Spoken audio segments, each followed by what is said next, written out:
Dear students, welcome to this session. And in this session, we are going to look into JSON and overview of the web services.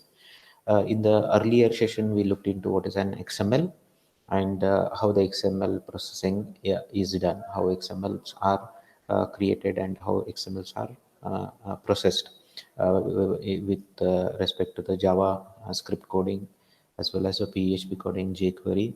So how we can consume the XML and how XML is useful for the communication between two different system. Similar to XML, JSON is also we can use it for connecting to a system. It's not only for the JavaScript. It can be used with any kind of a language, PHP or any other language. Basically, when you are sending a request, the response can be given either as a XML or it can be given as the JSON. JSON is much concise. If you see the format of the JSON, it is much concise compared to the XML. And JSON stands for the JavaScript Object Notation, and it is not only limited to the JavaScript. It will be used in PHP and other languages, and it can be used as a response, irrespective of what kind of a system we have. We can send a JSON object as a response. Either we can consume or we can respond as a JSON. Like XML, JSON is a data serialization format. It provides a more concise format than the XML. And many REST web services encode their return data in JSON data format instead of a XML. So we'll see what is a REST web services. So REST web services, they return the data. Okay, whatever the return data, they return it as a JSON data instead of a XML data. This is an example of XML object in JSON. If you remember, we had taken the one sample XML, and in that XML we had information about the paintings, and one part of that information is the artist. This is part of the XML. So XML artist tag is there, closing artist tag. Inside the artist, we have the name of the artist and the nationality. Now, how it is represented using a JSON. So you will have a inside the open curly brace and the closing curly brace. Artist is the object inside the double quotes, then colon. Then we will have the a pair of open curly braces and the closing curly a pair of open and closing curly brace. Inside that we will have the name value pair or the key value pair separated by comma. So you can see the first one is the name with double quotes colon. This is the value. If it is a text, it will have double quote.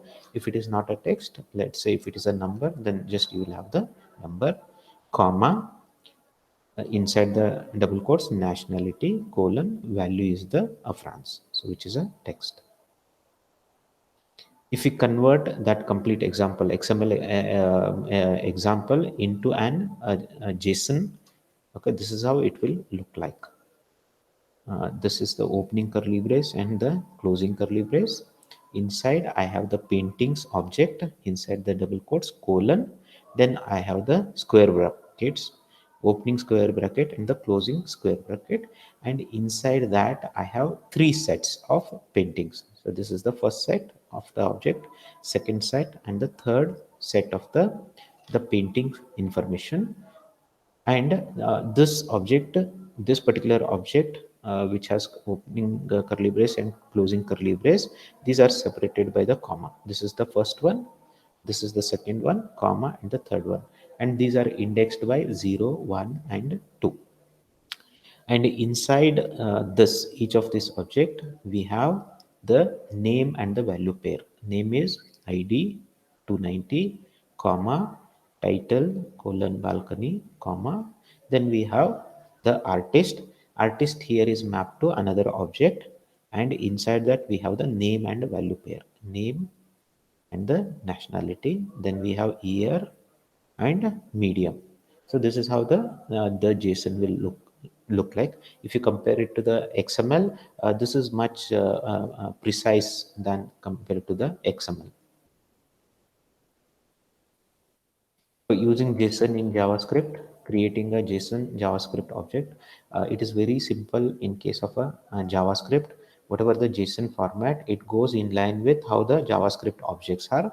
So when we are using JSON with the JavaScript, the kind of usage is very seamless, and it is in line with how the JavaScript uses. If you want to create a JavaScript, you will say variable a is equal to open curly brace and closing curly brace, and this is artist inside the double quotes colon. Then you have the next pair of curly braces open and close. Inside that we have the name value pair, which is exactly same as the JSON format. And once you do this, this object will be created and it will be referenced in the variable a. And how you will access these values? You will call the object dot artist dot name. So it will get the information manet that is concatenated with the space plus again concatenated with object dot artist dot, this is object dot artist dot nationality. So it is going to fetch the this value. When the JSON information will be contained within a string, okay, the JSON dot parse function can be used to transform the string containing into JavaScript object.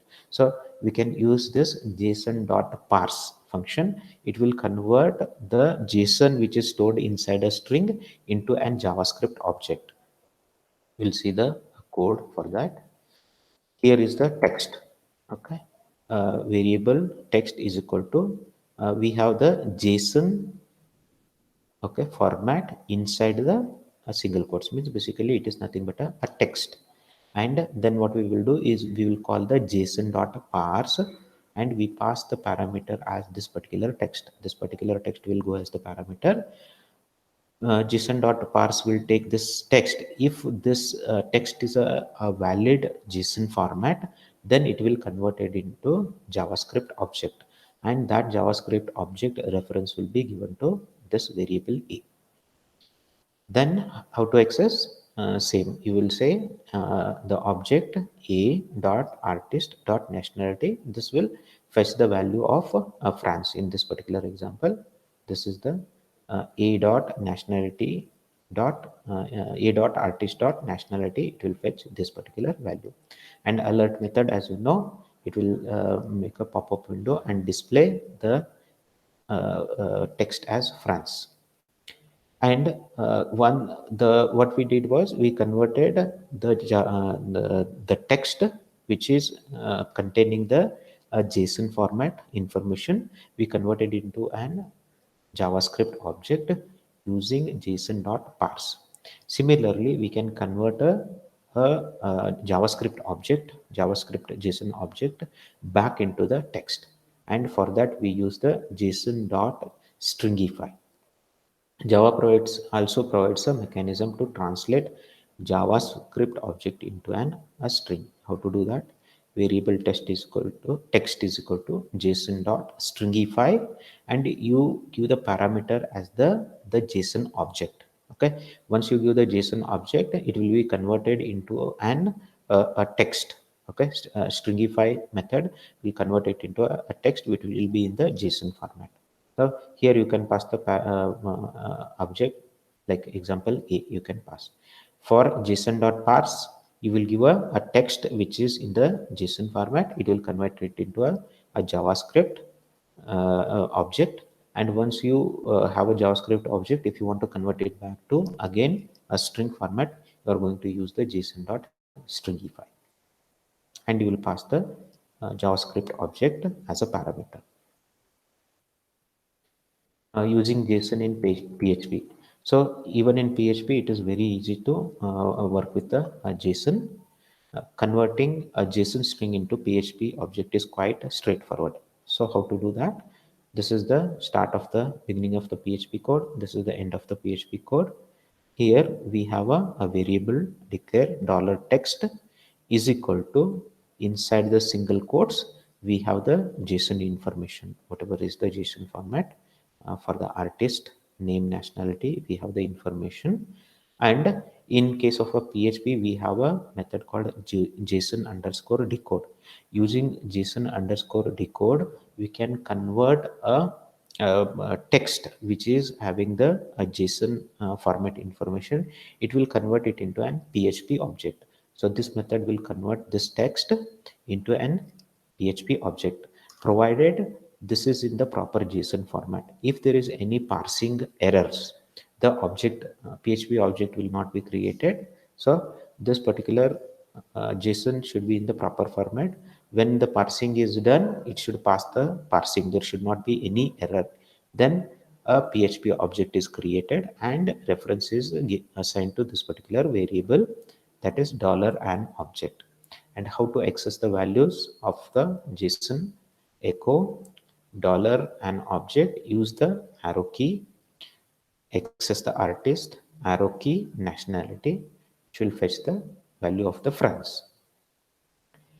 Now, in case of a PHP, either we can convert the string or the text which is in the JSON format into an PHP object, or we can convert it into an associative array.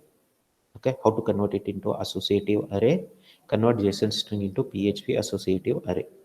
$and array, this is the variable, is equal to JSON underscore decode. This is the method.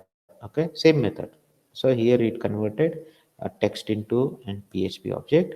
Here you are sending one more parameter. If the second parameter is a true, then it will convert the JSON text into an associative array, not an PHP object. So you are going to send this text.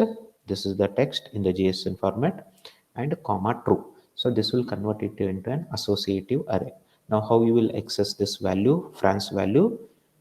Okay, dollar and array, this is the variable, and you will provide the two keys, artist and the nationality. These two keys, artist and the nationality, are mapped to the value France. Okay, echo it will output this to the browser. Notice that JSON underscore function can return either a PHP object or an associative array.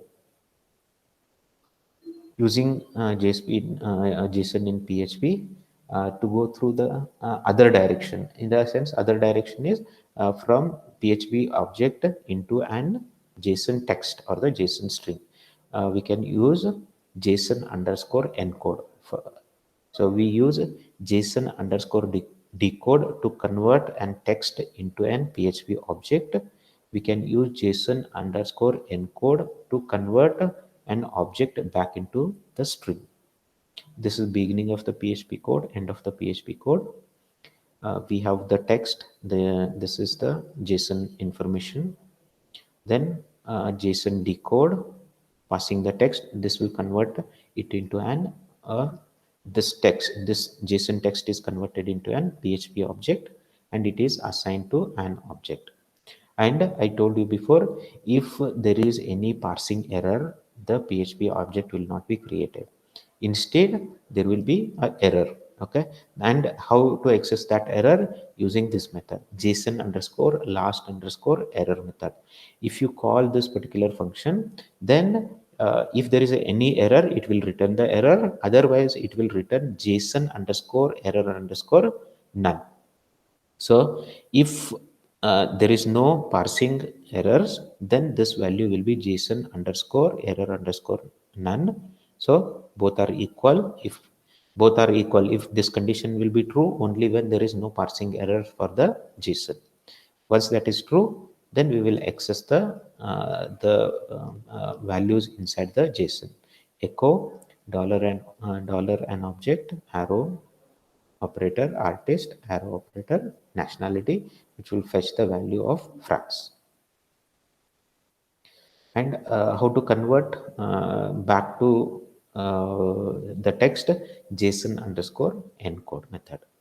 Since JSON data is often coming from external source, always check for the parse error before using it via the JSON underscore last underscore error, because you are getting the information. Suppose if you are consuming some web services and it is giving the data as a JSON, first you have to make sure that once you get the JSON, you create the object and check the JSON underscore last dot error, to make sure that whatever the response you got is a valid JSON. If it is a valid JSON, then only try to access the object.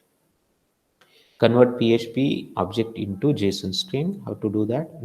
$text is equal to JSON underscore encode and pass the PHP object. Okay. Next is the web services. Overview of the web services. Web services is the most common way of providing the services or the providing information. So many web applications, they develop the web services. Those web services can be consumed by their own subsystems, or it can be consumed by the external system. For example, you can have a web application where you can create a web service which will take the input as the longitude and latitude, and it provides the temperature at that particular location. So once you create a web services like that, you can open that web service to others. So anybody wants to consume that particular information, they can call that web service, they can pass the longitude and latitude information, and in return they will get a temperature as the response for that particular location. Web services are most common example of a computing paradigm, commonly referred to as service-oriented computing or SOC. Service is piece of a software with a platform-independent interface that can be dynamically located and invoked. Web services are relatively standardized mechanism by which one software application can connect to and communicate with another software application using web protocols. So we can have different systems. Okay, maybe they are on different platforms, but we can have a communication between them using the web services. Okay, so using the web protocols, whatever the way that web service should be consumed, the other system can consume that particular web services in that way. So there is no problem with the communicating between the different kinds of applications or different who are on different platforms. What are the benefits of having a web service?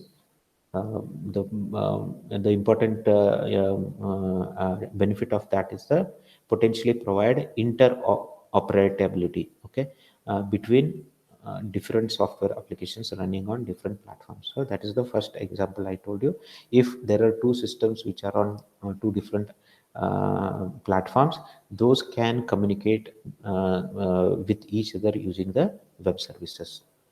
And second advantage is benefit is they can be used to implement something called as a service oriented architecture.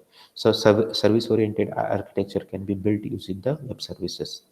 They can be offered by different systems within an organization as well as by different organizations. So these web services can be consumed within the organization, within its intranet, okay, within its other business units, or it can be used by the external systems.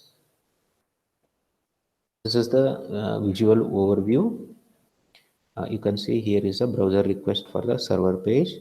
Then it goes to a web server request for web service. So it is coming here, partner web service, some kind of information. This will be provided as a web service. Then here is another, this is internal private web service. So this is a partner web service, and this one is a private web service.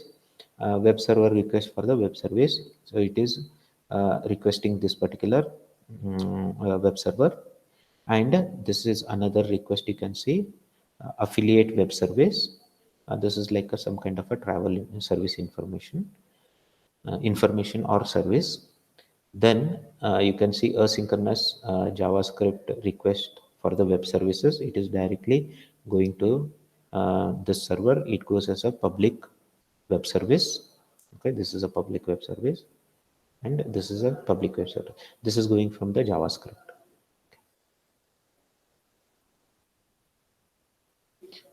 Okay, so SOAP services. SOAP is the message protocol used to encode the service invocation and their return values via XML within the HTTP header. So SOAP is nothing but it's a message protocol which is used to encode the service invocation. So whenever you are making the calls, to encode that service invocations, SOAP is used, and return values are given as the XML inside the HTTP header. And SOAP and WSDL are very complex XML schemas akin to using compiler. Its output may be complicated to understand. The enthusiasm for SOAP-based web services had cooled. Earlier, SOAP-based web services were very popular with the invent of REST. Okay, the RESTful services are very common and very popular. So this is how the SOAP services are. This is the web service server. This is production web server. This is a development machine. Okay, and some of the activities that happen at the design time or the development time, you can call, and some of the things happen at the production. At the design time, a web service is developed. Tool generally used to generate the SOAP processing code, thus less work for the developer. Normally, certain tools are used to generate the SOAP processing code. So here is the SOAP processing code. Then at the design time itself, a WSDL file is generated by the tool which describes the service. So this WSDL will describe the service, and at design time tool reads WSDL file to discover the services operation. So it will read. This development machine is a WSDL enabled development tool. At the design time, tool generates. See, the tool itself will generate the code for consuming how the service should be consumed. So tool will generate that particular code, and thus less work for the developer. Once you have the application, right? Once you have the application that consumes the SOAP services, so it is generated code. You have it can consume the SOAP services. When application is done, it is deployed in the design into production environment. So from the development environment, this application is deployed into a production environment. Now you can see browser, there is a request application that consumes the web service.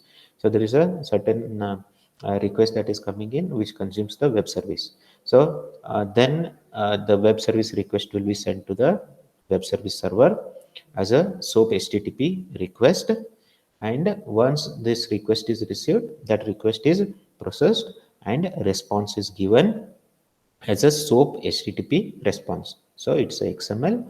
So once we get the SOAP HTTP response is returned back, the tool generated code parses the SOAP based XML. So whatever the response you get, we already have a tool generated code which will process that, and therefore there is less work for the developer. This is how the architecture for the SOAP services. Then REST services. RESTs are very very popular, and most of the web applications nowadays they use only RESTful because it has a lot of advantages. It doesn't require any separate protocol for encoding the message requests and the responses, and it directly it uses the HTTP, so it doesn't need any other protocol. REST stands for the representational state transfer. A RESTful web service does away with the service description layer and needs no separate protocol for encoding a message, request, or the responses. So we don't need any service description. Okay, we don't need any service description layer, or we don't need any separate protocol. Okay, so those are removed with the RESTful web services, and it uses the HTTP URLs for requesting a resource or the object. The serialized representation of this object, usually an XML or a JSON stream, is then returned to the request as a normal HTTP response. So RESTful web services, they will return either XML or a JSON as part of the HTTP response. REST appears to have almost completely displaced the SOAP services. As I told you, now REST services are web services are most popular, and it has replaced the SOAP services. So this is the example. This is the example of the REST services. You can see at design time, we develop the web service. Okay, we develop the web service, and it will be residing in the web service server. Then from the browser, we get a request which consumes the web service. Then once we get the request, application packages the service request into query string parameters. So the request will be sent to the web server, web service server. It will go as a normal HTTP request. Application request web service operation. Then web service processes the request. Whatever is the request, it will process it and it will give the response. The response will come as either JSON or XML. In this particular case, it will come as a XML response. Once that web service returns that requested data, on the application side, we have to parse the XML. So we have to parse the XML, whatever the information is encoded there, whatever is required by the this particular request, that can be given to the browser. So here the developer has to do some kind of a work, okay, in order to parse that XML and process that particular XML. Example for the REST, Google geocoding API. So this is a good example for the RESTful service. The Google geocoding API provides a way to perform geocoding operations via an HTTP GET request, and this is especially useful example of the RESTful web service.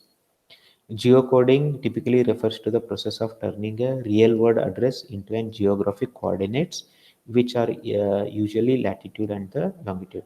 Geocoding, what it will do, it will convert the real world address into the coordinates, the latitude and the longitude. And the reverse geocoding, it converts the geographic coordinates, that is latitude and longitude, into human readable address.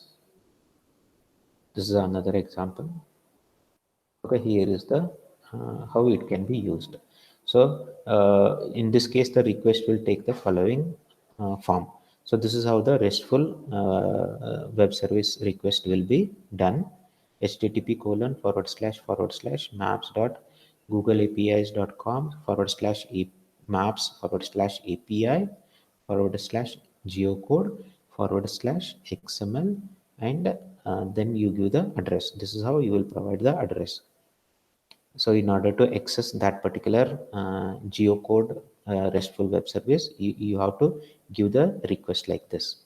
You can see here the same URL address is equal to, they have provided the address, complete address. So this will return the longitude and the latitude. This is the response. This is the HTTP header response, and this is the header information. And you can see the XML that is given as the response. There are some other information along with that. So we have the formatted address, then address components, different address components are there, long name, short name. Okay, and then we have this geometry inside the location. We have latitude and the longitude. The response is nothing but it is an XML. Identify and authenticating service requests. So one thing is you don't want to open your all the web services to the rest of the world, because you want to restrict, and whoever is coming into whoever is consuming the web server web services, web application should be aware of those users. Means there should be some kind of a identification process and the authentication. Most web services are not open. Okay, instead they typically employ one of the following techniques: identity. Each web service request must identify who is making the request. And authentication. Each web service request must provide additional evidence that they are who they say they are. So there should be some kind of a additional information. And most of the time it is done using the API key. And how to get the API key? Uh, Whoever is providing the web services, they will request the consumers of web services to register. Okay, register in their web application to whichever services they want to consume. They have to register for those services, and after doing the registration they will get the API key, and that API key should be added to the get request. That is how. And the before sending the response, or before accepting that request, the key will be checked whether it's a valid key or not. If it is a valid key, then the web service is it will process and it will send the response.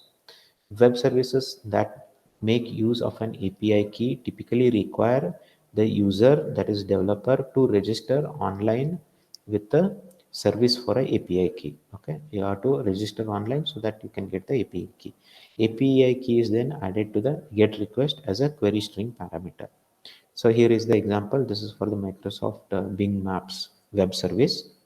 So this is the complete URL you have, and here is the address, and after the address you are sending the key. So this being a key is equal to Bing API key. This, whoever wants to consume that service, he has to register with Microsoft, get the register with Microsoft for that particular web service, get the API key, and with every request they have to include this key along with the get request. Some web services are providing private or proprietary information on or involving financial transaction. So some web services they provide very sensitive information. In that case, along with API key, there should be some other mechanism to make sure that the users are authorized users. In this case, the services not only require the API key, but they also require some type of username and password in order to perform an authorization.